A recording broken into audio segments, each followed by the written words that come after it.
The reason why I don't eat animals is the same reason why I don't rape people. Choose empathy instead of cruel ignorance. It's more like choosing between saving a drowning sheep or giving a human child a piece of chocolate that it will enjoy. Interesting phrase, killing them humanely. Think about if you were applying it to humans. It's like, we're going to set up a system where we kill Jews humanely. How can we explain the fact that so many people are participating in what seems to us to be an obvious wrong, not just an obvious evil upon animals, but an obvious irrational thing to do as a human species? Because again, it just comes back to the definition of veganism, which is about minimization, not elimination, of suffering to the highest extent practicable. The minimization to the highest extent practicable of all forms of animal suffering. Keywords are practicable and minimization. But if your system of morality is based upon suffering and pleasure, then the justification you could give for not killing the human would also apply to the pig. It's not a difficult decision to make. I made that decision for myself the better part of a year ago, and I will never again allow my culinary convenience to balance upon the corpses of innocent members of our moral community, whose eyes I never had to look into, but saw more pain than I will ever even be capable of imagining. When you say that you need animal products to live healthily, you're not disagreeing with me, you're disagreeing with the largest collections of dietary experts the world has ever seen. That is both the American and the British Dietetics Association. Right. It's like, take it up with them. I think they might know a thing or two more about nutrition than you do, and certainly more than I do. Taste pleasure. But maybe maybe the reason people actually like the taste is because we've grown accustomed to it because it's healthy. Yeah, no, that would be no surprise to me. One of the questions that I find most difficult to answer when talking to people about veganism is what the bounds of practicability are. I guess I'm more relaxed about certain scenarios where, like, if something comes with a dish that you didn't order and you've got the choice to maybe send it back, it's going to be thrown away. Like, these kinds of situations, I'm a bit like, look, just stop and think to yourself, is this actually how ethics should be done? I guess I'm a bit more relaxed than most vegans, and I don't even like using the word vegan because people are sometimes upset with exactly how I use the word, how I define it, or the situations in which I think it would be permissible to eat animal products. You're on holiday in Rome, and you don't really know the area very well, and you're off to see the Vatican in like an hour's time or something, and you've got your booking. Yeah. And you're looking for somewhere to eat because you're very hungry, and you find a place, but because you're in Rome, everyone's doing fresh pasta, and it's all got egg in it, right? Yeah, yeah. And sure, maybe you should have planned better, but in this case, you didn't. Sure. So a person decides, you know what, I'm just going to eat the egg pasta. Do you think that they've committed an injustice? There's some argument to be made that if you did have an animal who lived a perfectly good life, potentially a net positive life, so it's a good thing that they came into existence, and then you killed them genuinely painlessly, that not only is this something that you're kind of allowed to do to not be a vegan, but according to this definition of veganism, that would be a vegan thing to do. Which means that if there were a situation in which the way to minimize the amount of animal suffering was to go and, shoot the elk, then go and shoot the elk and call yourself a vegan for all I care. As many of you will no doubt be aware, Cosmic Skeptic has reverted to eating animals. All that happened was, in practice, in my life, I found it difficult to maintain a healthy plant-based diet. That's it, really. So as you can see, Cosmic Skeptic is eating animals again to deal with his concurrent IBS, something that he has suffered with his entire life. I've suffered with it quite severely for most of my life. Something which has apparently led him to see veganism as impracticable. I'm well aware of the fact that every nutrient we need to be healthy can be found on an adequately planned vegan diet. My problem is with the practicability of this. Cosmic Skeptic arguing that his circumstances impracticable places in doubt the entire vegan position as well as his particular motivations for actions. For one, I don't believe that this is a point of impracticability at all, since it seems that he hasn't actually tried to resolve the issue. So it's not really been shown to be irresolvable in a way which would accord with veganism. So for example, has he seen a dietitian? Has he taken means of limiting fermentables in his diet? For example, going on a vegan or a plant-based low FODMAP diet. These are steps that would necessarily have to be taken for an individual to say that it was impracticable to be on a plant-based diet and so having to revert to a meat-based diet. So there's no evidence to say that that's being done. And there are plenty of cases of people who have IBS who are vegan. For example, Hench Herbivore recently came out about how he had SIBO. Now, 3 years back, I developed SIBO, small intestinal bacterial overgrowth. For a vegan, it's probably the worst thing you can have. I had very similar symptoms. Mostly it was a lot of pain. But what I did is I reached out to an expert, YouTuber Goji Man, Simon Hammett. We ran some tests. Turned out I had SIBO. Then he prescribed me a treatment. I did the treatment. And then I carried on eating all the plants because I care about my own health and about animals. Lifton Vegan Logic came out about how he has Crohn's disease, an inflammatory bowel disease which can cause severe symptoms. I've had Crohn's for a long time now. I was diagnosed around 6 years ago. And before we go on, just understand the severity of my symptoms. I've done a whole video on this, but I got to a point where I was only able to eat like 200 calories a day. I was vomiting every single day. I had to run to the bathroom as well, similar to what Alex is describing. I was suffering every single day. And I can understand how somebody in this state of mind who is starving, who is suffering, might think, oh, you know, maybe I need to eat animal products. Now, I'm gonna be honest, I didn't really ever think that, but I was suffering. And the first thing I did was seek professional help. You know, I don't know if Alex did this. It doesn't seem like he went to a registered dietitian who could help him, you know, get a food diary and help him determine which specific foods he should avoid. I'm not really sure, but there are registered dietitians who can help with IBS and helping, you know, create a meal plan for you that will help mitigate symptoms. But for me, while I was suffering, I mean, the first thing I did was seek medical attention. I got an endoscopy, a colonoscopy, and we determined that I had Crohn's disease. I know that Mike the Vegan and nutritionfacts.org have covered irritable bowel syndrome and other issues involving gastrointestinal problems, and even a plant-based blog called Nutritiously, which featured both me and Alex in the past, is run by a vegan nutritionist who covers dietary options for those with IBS, even for food on the go. So this isn't something that I think even needs to be resolved philosophically first. I think that his actual physical problems and medical problems would only be resolvable through seeing a medical practitioner. And so first and foremost, Alex, please see a doctor. It seems that you haven't really taken the appropriate course of action to maintain your health and to respect animals simultaneously. Now, moving beyond that point, what can we learn from this scenario? What we need to understand is the concept of practicability. Is this an impracticable case? So assuming that he has IBS, which I think is fair, and that he has these symptoms when he is consuming certain plant products, which I think is also fair, does it mean that he is justified in reverting to animal products? So Alex likes to usually do an intuition pump in which he swaps a human for an animal to test our reasoning. Having trouble overcoming some kind of vegan ethical dilemma, it's often helpful to put human beings in the same position as the animals and see what your ethical intuitions tell you, at least on first glance. Let's do that quickly now. So let's assume that two people were stuck on a desert island. On that desert island, there are plenty of high fermentable plant foods. For example, onions, garlic, I don't know, let's say some other fruit and vegetables mixed in, and Alex has IBS. He's on that desert island as well. Now, he can choose to continue to eat those products and have gastrointestinal problems, perhaps even worse than he is having now. Or he could choose to kill the other island occupant and eat them.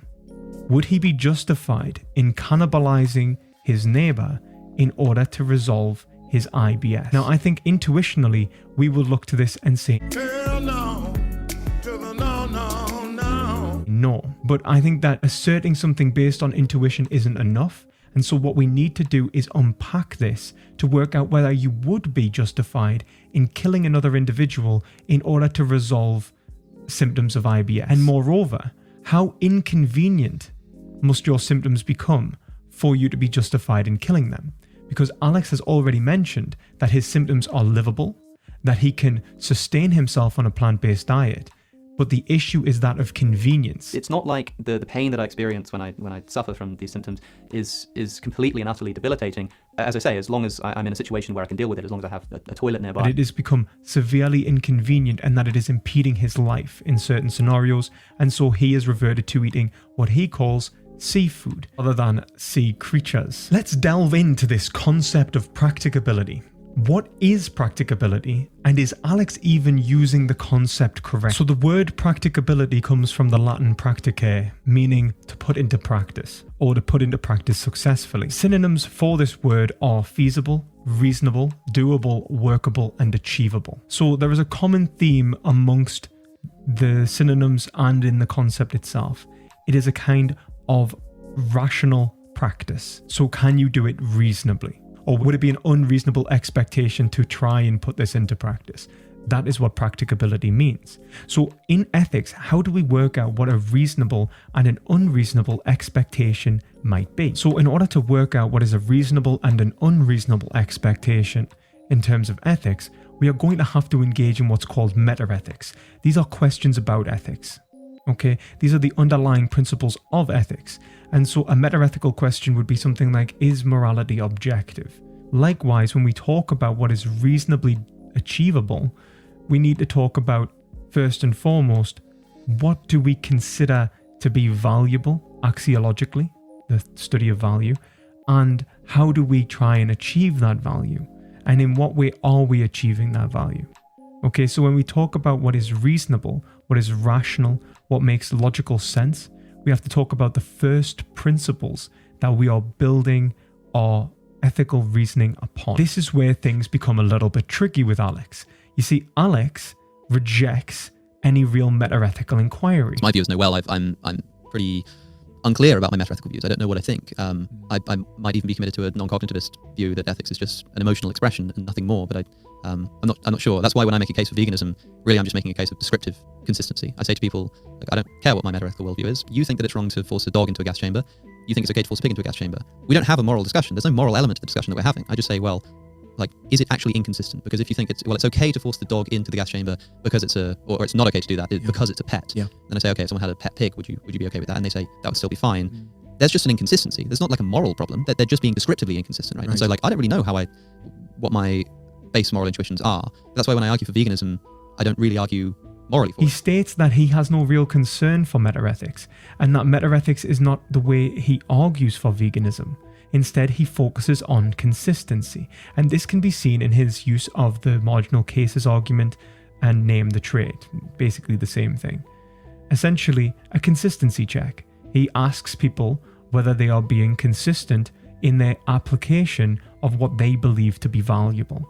Now, you might think that this is a good way of approaching veganism. However, I think that this is inherently flawed, and that if you only focus on normative ethics and you don't have any meta-ethical foundations, then the only reason that an individual is vegan is based upon assumptions, predispositions, attitudes, things that can change, and not necessarily change in relation to rational, coherent thought, but rather in terms of emotional or psychological change, like Alex has pointed out in regards to his mental health. But also there's something that I mean, I don't want to mention it, but I want to mention it in this context, which is that there have been various things that have happened in my personal life that at points have led to something of a mental health crisis. I don't really know what to say here because I'm sorry, but I'm just not going to give you the details about that. I haven't given the details about that to my closest friends and family, so I'm certainly not going to talk about it on camera in detail. I mean, except for the fact that I've been experiencing something like it. So Alex might have had an emotional shift with regards to his mental health, which now places his desire to be vegan in conflict with his desire to consume animal products. This is an issue that I really raised at the very beginning of Alex going vegan. It was actually in my response to Alex's video, A Meat Eater's Case for Veganism, in which I said that I wanted to nip his reversion in the bud. I will be making arguments that actually dismiss the arguments he brings up in his video for veganism as a vegan philosopher. Now, I'm doing this for two reasons. The first reason is that if I don't do it, somebody else will. And if they convince Alex to abandon his stance on veganism without really any justification, but Alex doesn't know any better, then he might well abandon his journey towards veganism and all of the progress he has made will be undone. So the idea is to nip any potential reversion to meat eating in the bud before it begins. Another point I would like to make is that the reason I am vegan in the first place is because of a genuine appreciation for truth. This led me to believe in moral truth and has led me to understand that there is moral truths in relation to animals and how we should treat animals on a day-to-day basis.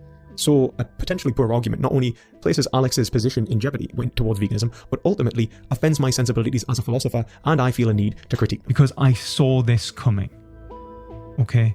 And it's not because I'm some sort of super genius or that I'm more capable in philosophy or anything like that, but rather it is a logical possibility from his position. It seems rather likely, in fact, from his position. Likewise, I raised it to him in person with rationality rules there. The main thing I'm going to state is that, and I assert, is that a subjectivist cannot be a vegan. In which I said that vegan subjectivism cannot work. And the reason it cannot work is because of the grounding of certain ethical concepts, such as exploitation, something which Alex outright rejects. He says that this is hard to define. That's why I'm always fairly careful when I make videos about veganism and give talks on the subject to explain exactly what I mean. I've always used a definition quite similar to the vegan societies, that veganism, ethical veganism as I see it, is a minimization to the highest extent practicable of all forms of animal suffering. Now, the vegan society includes the term exploitation. I think this is potentially quite a vague and unhelpful term because it itself is a term that has myriad definitions. So I'll stick with suffering. Now, the reason it is hard to define is because Alex hasn't got a coherent meta-ethical stance from which to draw upon. He has no reason to believe that anything or anyone is actually valuable. In fact, Alex argues that intuition is where we gain our fundamental values. And this might be from our psychology and maybe evoking a kind of psychological egoism, or even a non-cognitivist stance in which it's based on your emotional states. So whether killing an animal is right or wrong for Alex is really dependent upon how you feel. So why engage in normative ethics at all if our metaethics are just about emotions? And the answer is to be reasonable. The attempt is to try and be as consistent internally as possible.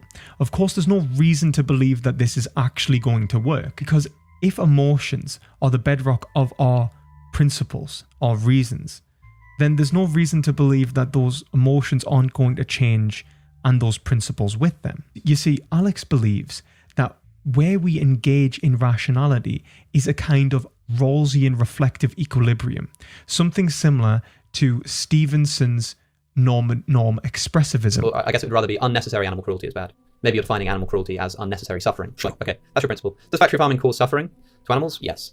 Is factory farming necessary? No. Therefore, factory farming is cruel. It's unnecessary suffering, right? And so if your principle is that you're against unnecessary animal suffering or animal cruelty, and factory farming is unnecessary, it's animal suffering and therefore cruelty, you ought to be against factory farming. In fact, indeed, you are against factory farming, or you're wrong about the principle that you hold. Now, you can do what you like here, right? You could say, okay, yeah, no, because this principle I do believe it very strongly, I'm against factory farming. You can also, one man's modus ponens is another man's modus tollens, right? So you could also say, well, because I think factory farming is fine, maybe my principle isn't that unnecessary animal suffering is bad, and that's a line a lot of people take. They say, no, there's unnecessary animal suffering is fine, like unnecessary animal suffering occurs when we drive cars, for instance. And then it's like, okay, so what we've discovered is that your principle, that was just a placeholder, isn't really the principle. Yeah. It will do for the purpose of discussion, but that's like the principles that we abide by are really just placeholders for places we don't yet want to kind of dig any deeper on. So you dig a bit deeper and you say, so what really is the principle? Well, maybe like, I don't know, unnecessary cruelty inflicted upon animals for particular reasons, like for trivial sensory reasons, right, rather than practical reasons like driving cars. And then you can run the same kind of consistency test, and you get to what John Rawls called a reflective equilibrium. Mm-hmm. You have these inputs of like intuitive principles, and you have these outputs of the conclusions that they lead to. And it's not obvious whether if they kind of if you should kind of adapt the principle to fit the conclusion, or adapt on the basis of the conclusion, kind of adapt the... Because you're working with two different intuitions. Yeah, so you've basically got two intuitions. If this principle that you like leads to this conclusion, but this conclusion negates something that you believe, then you've got a choice of either kind of changing the conclusion that you believe or changing the principle. And it's not obvious how much weight you should give to either of them, but John Rawls' idea is if you just kind of do it enough, you just get this kind of balance, and eventually that you just kind of trust your intuitions to eventually get you to a pretty firm place. So I think that's what's going on in that vegan conversation. So that might sound complex, but it's actually rather simple. You see, Stevenson was an expressivist. That means he believed that emotions were the basis of all moral utterances. So if I say something is wrong, I am really saying I don't like it. So saying something is like murder is wrong is really saying something akin to I do not like murder. I am expressing an emotional disposition, something which has actually been highly criticized and doesn't seem to work, but it is a very popular position, or at least it has been, especially in schools such as Cambridge. Likewise, John Rawls argues not from a basis of metaethics, but from a place of normative ethics based upon what he considered to be a rational equilibrium in which certain beliefs are essentially brought into equilibrium with each other. An example of this would be killing animals unnecessarily is wrong. That may be one belief that Alex holds. That eating conveniently is ideal. And this may lead him to the conclusion that eating animal products is ideal. And so he has a contradiction between two belief states. One which holds that eating animals is justified, and one which holds that eating animals is unjustified. So how could he form a reflective equilibrium between these two positions? Now, it is true, he could simply reject one. If he rejects one of those beliefs, then it would seem to dissipate, and the conclusions would no longer have to be normatively mediated with his other belief structures. So he could say that eating animals is always wrong. Or he could say there is nothing wrong with eating animals. Now, a reflective equilibrium is a kind of balancing between these beliefs to the point in which Alex judges this to be more reasonable. It's a kind of reflection in order to diplomatically mediate two belief structures rather than necessarily assert a deductively true statement. So it is essentially an attempt to relieve a contradiction, but there is no standard from which to relieve it against, except for the individual's personal endorsement. So, for example, eating animals is ideal, not eating animals is ideal, might become sometimes eating animals is ideal, or it is sometimes wrong to eat animals.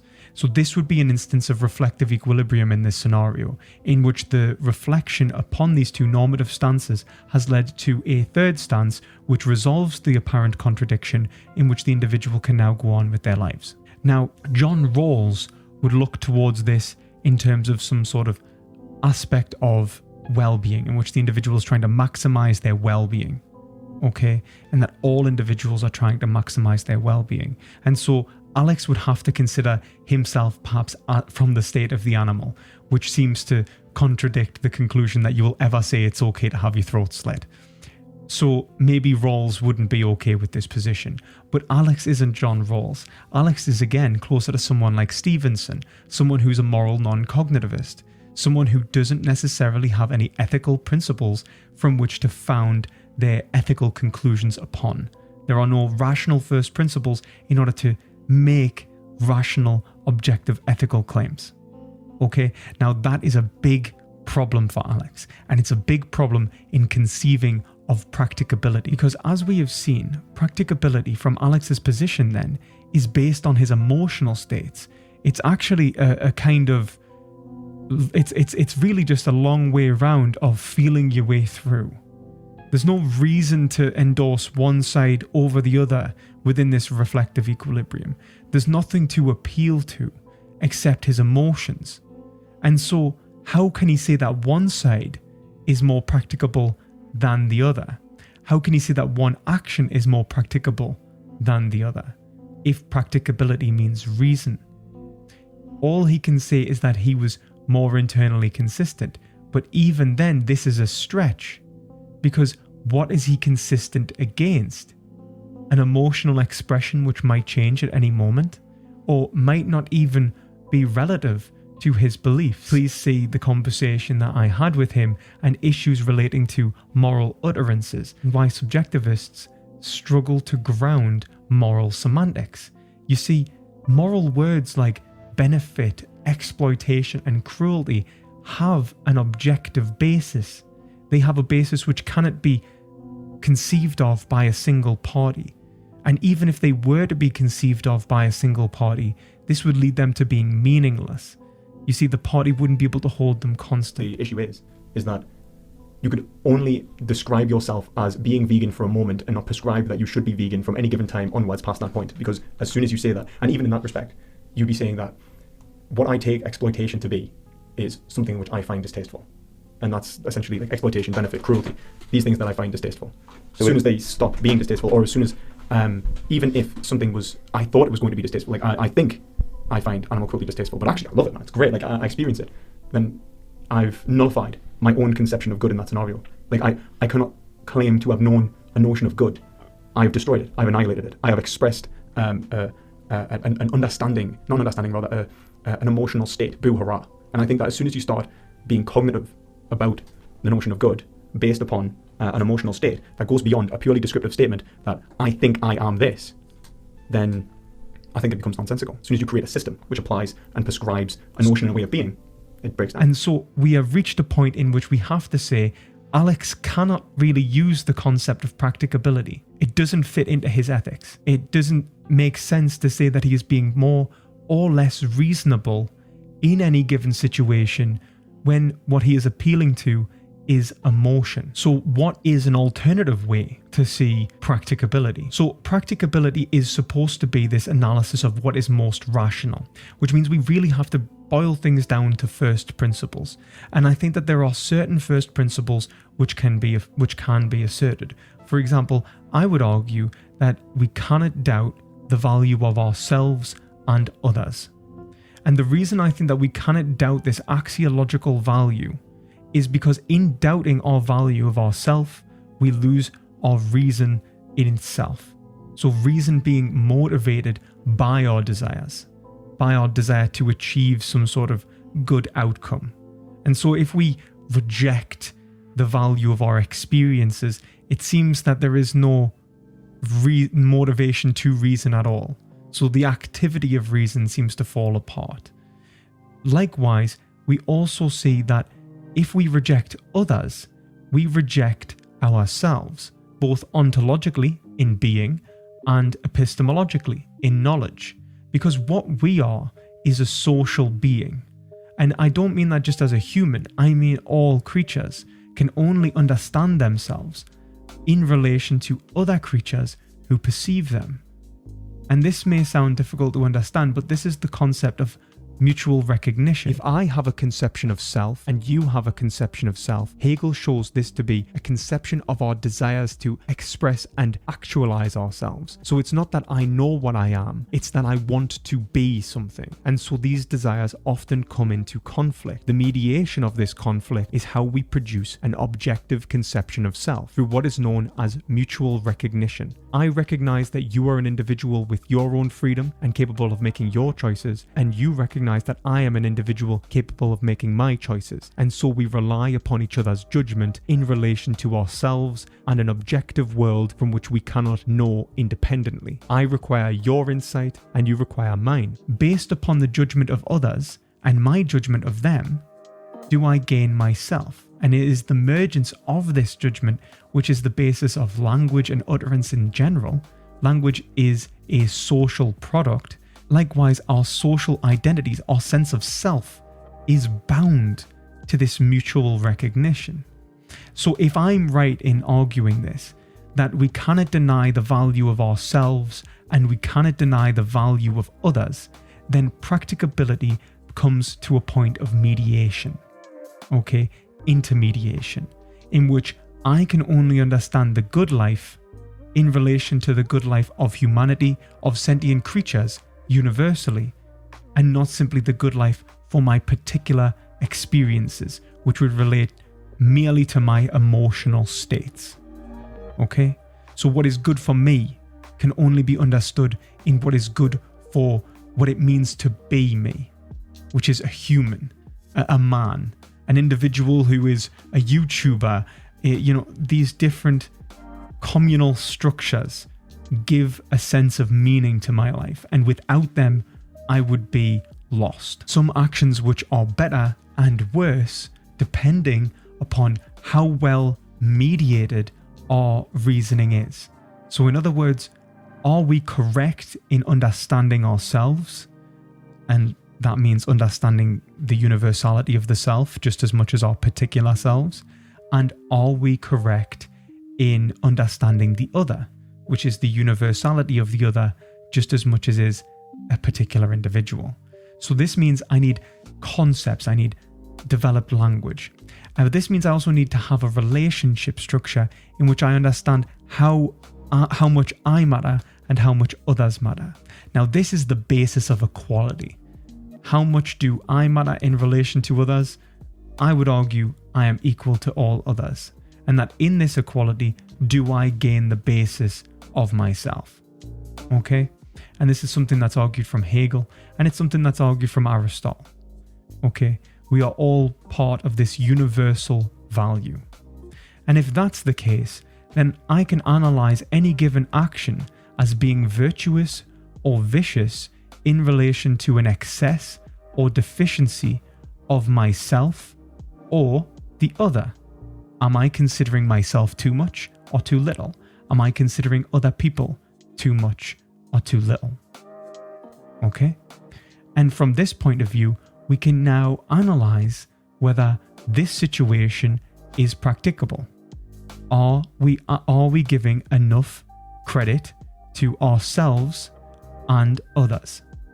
So, if I am balancing my duties and my relation to interests against others, I might see that I have a greater duty to respect my own interests because I am the only person that can act on my behalf. But likewise, I also have the entire responsibility of my actions against others. So if I'm causing harm to others, I am entirely responsible for that harm. Okay, so if I see that goodness is reflected in my well-being, and it is also reflected in the well-being of any given other sentient creature, then I can see that in order to be rational, I need to maximize the well-being of all creatures involved in this moral decision-making process. Am I treating them as an end in themselves, as valuable, or am I treating them as a means to an end in relation to what I want to be valuable? So am I respecting what is valuable, or am I respecting my own preferences? Now, in the case with Alex and his IBS, it is clear that he needs to respect his own health and his well-being, which is why he needs to see a doctor, which is why he needs to take mitigating factors in order to not place himself at risk. This is clear. This is absolutely clear, and I do hope Alex recovers from this and goes on to live a healthier, happier life. Likewise, I can see that harming others needs to be avoided. So I need to do my utmost to avoid the production of a product which causes vast amounts of suffering, death, and exploitation. An industry which actively uses others as objects rather than subjects, which is a category error. And in order to do this, I need to avoid animal products. So I have IBS in this situation, and I need to avoid animal products, even when it's inconvenient. At what point does it become so inconvenient that I can eat animals? So we need to ask the question, at what point is my interest in physical well-being equal to an animal's interest in life? And I would argue at the point of major health issues. If you are going to face death, disability, dismemberment, these sorts of scenarios in which your life would either end or not be worth living, then we have the possibility of taking the life of another. For example, if you're on a desert island, or if you are placed in an extreme risk and you need to take some sort of animal product, or something along those lines, we would see that it makes sense then to say, okay, you would be unreasonably disrespecting yourself. You would not be considering yourself as an ethical equal in taking the life of the other. Okay? But in the case of convenience, absolutely not. Because then I'm placing my preferences, which are relatively trivial, against everything for an animal. I would be placing them against their life, their liberty, their well-being. I'd be demanding that animals get tortured and mutilated and face suffering that is far beyond what I am experiencing in order to relieve, even only marginally, given the case that Alex has made, some inconvenience that I'm experiencing. I think that it is clear from this analysis that Alex doesn't understand the concept of practicability. That when he uses the words practicable, they don't relate to anything other than his feelings. That those feelings have changed since he became vegan and then at 2022. Perhaps his desires were reordered from something in relation to his IBS or other possible causes. And this has ultimately led him to re-evaluate what he considers to be valuable. And so ultimately, Alex cannot understand the word because it relates to a rationality in ethics from which he cannot ascribe. He is an emotivist or a psychological egoist at best. And there's no reason to believe that animals can have any value at all, given these two positions. So there's no reason to ascribe practicability to this decision-making process. Either Alex is the only thing valuable objectively in the psychological position, or his emotional states determine what is valuable, and nothing is inherently valuable, which makes appealing to reasoning moot. So this is why I believe that Alex has reverted to eating animal products. His ethics necessarily led him to this point, because the only thing grounding Alex's veganism was his emotions. His emotions changed, and so his position changed. So, I'll say this again, and I'll say it 1,000 times. A subjectivist cannot be a vegan. A subjectivist cannot engage in moral discourse in any way, shape, or form because they do not have any grounding for their moral utterances. They either don't know what they are talking about and assume it's objective anyway, or they just play along, and it's one of the two. So I hope you've all learned something from this video. If you'd like to learn more about ethics, I have an entire module on ethics within my course, An Introduction to Western Philosophy, which will take you from the ethics of the ancients, Plato and Aristotle, all the way through to the contemporaries, and also it includes metaphysics, epistemology, and politics. So if you're interested in understanding philosophy so that you can avoid mistakes like this, then consider checking that course out. I hope Alex does come back to veganism, and I hope he sees the error of his ways, and I really hope he resolves his health issues. Thank you for watching, and as always, try to gain some perspective.